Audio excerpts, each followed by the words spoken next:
Vou tentar explicar para vocês porque o especismo, o antiespecismo e a luta vegana eu considero como espaço da branquitude, que é uma hipótese que eu levanto ao longo de todos os meus textos, particularmente o manifesto. Primeiro porque o especismo, então, né, é essa suposta superioridade dos seres humanos em relação a isso que eles chamam de animais e que instaura uma relação de hierarquia, seja o homem tem técnica, sabe usar instrumentos técnicos e os animais não. O homem pensa, o homem tem linguagem, o homem, enfim, tem milhões de narrativas em que o ser humano é colocado como tendo algo que falta aos animais.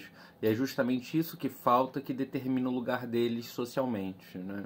E aí quando a gente pensa nos animais, a gente pensa também que esses animais, eles são animalizados, assim como todas os grupos que são colocados em lugar de inferioridade hierárquica pelo pensamento supremacista humano, eles são também animalizados. O racismo, o sexismo, tudo isso são formas de animalização do outro, né? É só pensar em expressões como piranha, burra, vaca, macaco. Todas essas expressões são usadas de uma maneira pejorativa para reforçar esse lugar de hierarquia. E o antiespecismo, de alguma forma, ele ocorre dentro desse espaço que o especismo opera como modo de resistência, assim como o veganismo. O veganismo surge, teoricamente, como uma luta de resistência contra o especismo. Enfim, a gente pode perceber que dentro do movimento vegano tem certos veganismos, como o veganismo liberal, que acaba reproduzindo o especismo. Posso falar sobre isso depois se vocês quiserem.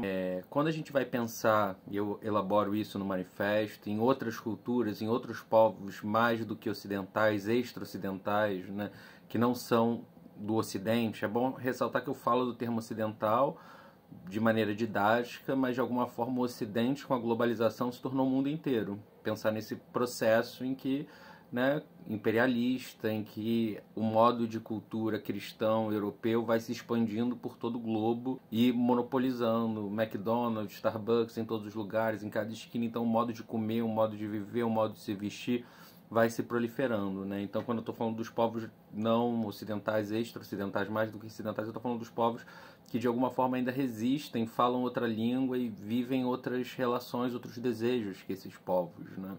E aí eu trago um estudo antropológico para mostrar como a oposição entre humano e animal em outras culturas, particularmente no Alto Amazonas, elas são completamente distintas, né? E aí, para entender mais detalhadamente, vocês podem ler o meu livro, mas a tal ponto que o conceito de espécie humana, ele é radicalmente outro. Humano quer dizer outra coisa. Humano tem a ver com um determinado grupo em oposição a outros grupos. Aquilo que a gente chama de humano, né, um determinado grupo, ele pode ser considerado um animal ou uma coisa que não humana, enquanto que uma onça, em determinada perspectiva, pode ser humana, né? E o humano pode ser também animal. Então é uma outra categoria, uma outra lógica que emerge. E a gente vê dentro do veganismo muito racismo religioso, todo tipo de coisa sendo reproduzida. E na medida em que as categorias que são articuladas nesses outros pensamentos são radicalmente distintas das nossas, isso implica que não há como pensar em especismo. Vamos voltar à definição que eu dei. O especismo é uma forma de opressão aos animais que tem a ver com uma hierarquia, essa narrativa da excepcionalidade do humano. Se não há narrativa da excepcionalidade do humano, não há especismo, porque esse especismo em si mesmo não é simplesmente o ato de matar aquilo que a gente chama de animal, né? Não, tem a ver com um mecanismo de violência específico, uma forma de poder que é vinculada também com a forma de poder que a gente exerce sobre a natureza no capitalismo, por exemplo, nessa coisa de pensar a natureza como algo à mão para a gente explorar. E a gente pensa o corpo dos animais como algo à mão para a gente explorar, assim como a gente pensa ao longo da história o corpo das pessoas em posição de inferioridade racial, entre aspas, né? Por exemplo, como algo à mão, como foi todo o processo de escravização de diversos povos, né? Uma violência atroz que de alguma forma se sustentava nessa hierarquização. Então, quando a categoria de humano, o humanismo, não aparece como relevante, então, né, temos uma outra questão. E aí a gente pensa que o especismo é algo construído por esse pensamento da branquitude, né? Inseparável também do conceito de raça. E a luta vegana ela só faz sentido no interior desse mundo, ela não faz sentido dentro de outros espaços culturais, né?